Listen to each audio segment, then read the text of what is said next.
to be here because I really do consider Hilo to have a very big part of who I am without having spent that much time here. So I think people often get confused when I tell people that Hilo is part of my home and they ask me, well, where you been?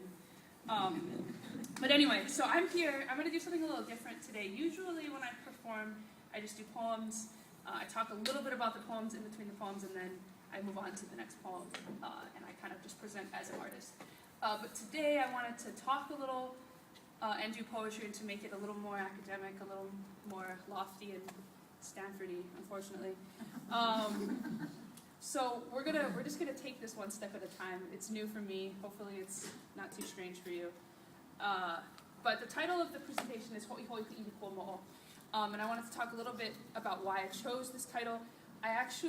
When I left for Stanford, I was really apprehensive about leaving the islands. I was nervous, I was scared, and when I got there I felt really lost for a bunch of reasons, but mostly I felt like it was hard to identify as a Hawaiian when I wasn't in Hawaii, and a lot of people just didn't understand me. And I've never really been one for reading the Bible, so I read Puku'i's Olelo no Eo book every day, multiple times a day. Just looking for something that would make me feel a little better about being away from home, that made me feel like it was pono for me to be in California for such a long time when I felt like so much was happening at home that was really important to me.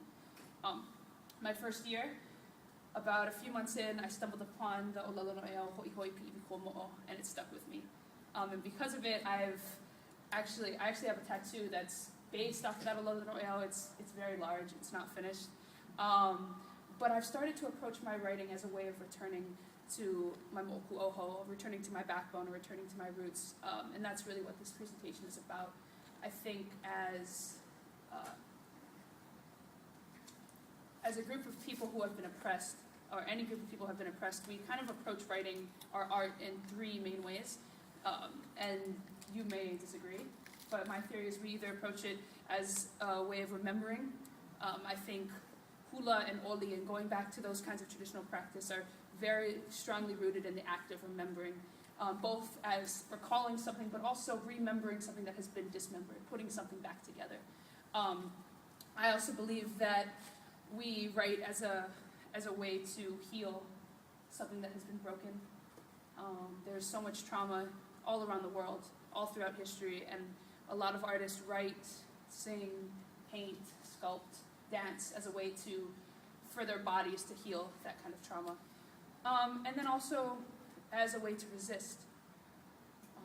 We've seen it time and time again in Hawaii through Kaulana Nā Pua, through many songs written in Hawaii are songs of resistance,